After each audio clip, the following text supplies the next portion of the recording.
এটা কিনে খাওয়ার পর আমার মনে হলো টাকা দিয়ে এটা কিনে খাওয়ার থেকে বাচ্চাদের মুদ খাওয়া খুব ভালো। কেন বললাম জানতে হলে পুরো ভিডিওটা দেখবেন।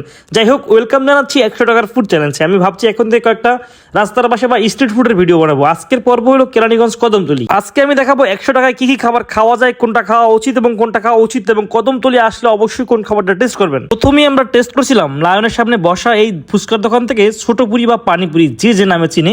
যদিও এই ফুচকার এক প্লেটে 10টা পাবেন, আগে দাম ছিল 20 টাকা, এখন 30 টাকা করছে, কিন্তু খাবার টেস্ট কিন্তু খুবই ভালো। মিষ্টি টকটা দিয়ে আসলেই খুব মজার। মোটামুটি কেরানীগঞ্জের অনেকেই এই দোকানের ফুচকা দুই একবার হলেও টেস্ট করছেন। আপনাদের কাছে কেমন লাগে অবশ্যই কমেন্ট করে জানিয়ে যাবেন। তারপরে আমরা টেস্ট করলাম পাশের দোকানে বসা ঝালমুড়ি। ভাই, ঝালমুড়ির দোকানে যে কি পরিমাণ ভিড় থাকে এটা লায়নের সামনে না আসলে বুঝবেন না। আমরা নিয়েছিলাম 20 টাকার নর্মাল মুড়ি, তবে নর্মাল মুড়িটা অতটা বেশি আহামরি না, তবে স্পেশালটা মনে হয় আসলেই বেশি ভালো। ভালো বলার কারণ হলো যদি দোকানের খাবার ভালো না হয় তাহলে তো এত লোকের ভিড় জমার কথাই না।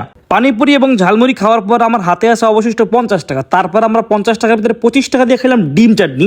এটা কিন্তু লায়নের সামনে বসে এবং খুবই জনপ্রিয় এবং খুবই ভাইরাল এবং খুবই সুস্বাদু একটা খাবার।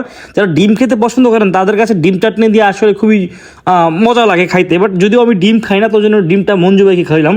তারপর মঞ্জু ভাইয়ের আমি আসলে দুজনের ঝাল লাগছিল, চলে গেলাম লেবু পানি খাইতে, কিন্তু লেবু পানি পাইলাম না।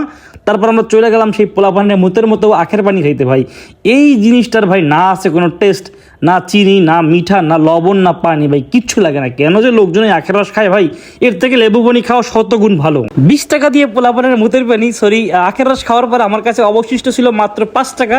যদিও স্ট্রিট ফুডে 5 টাকায় কিছু পাওয়া যায় না তেমন, তাই 5 টাকার সাথে আরও 5 টাকা যুক্ত করে 10 টাকা দিয়ে আমি একটা পাপড় কিনে খেলাম। যাই হোক, আজকের 100 টাকার ফুড চ্যালেঞ্জ এখানেই শেষ। 100 টাকা দিয়ে আমি 5টা খাবার টেস্ট করলাম। এই 5টার ভিতরে কোন খাবারটা আপনার বেশি ভালো লাগে অবশ্যই কমেন্ট করে জানিয়ে দেবেন। ভিডিও দেখে অবশ্যই লাইক কমেন্ট করবেন এবং পরবর্তীতে কী ধরনের চ্যালেঞ্জ চান অবশ্যই কমেন্টস করে জানিয়ে দেবেন। এখন থেকে ভাবছি আমি কিছু চ্যালেঞ্জিং ভিডিও বানাবো, রেস্টুরেন্টের ভিডিও আর বানাবো না। যাই হোক, ভালো থাকবেন, টাটা, দেখা হবে আবার নতুন কোনো পর্ব।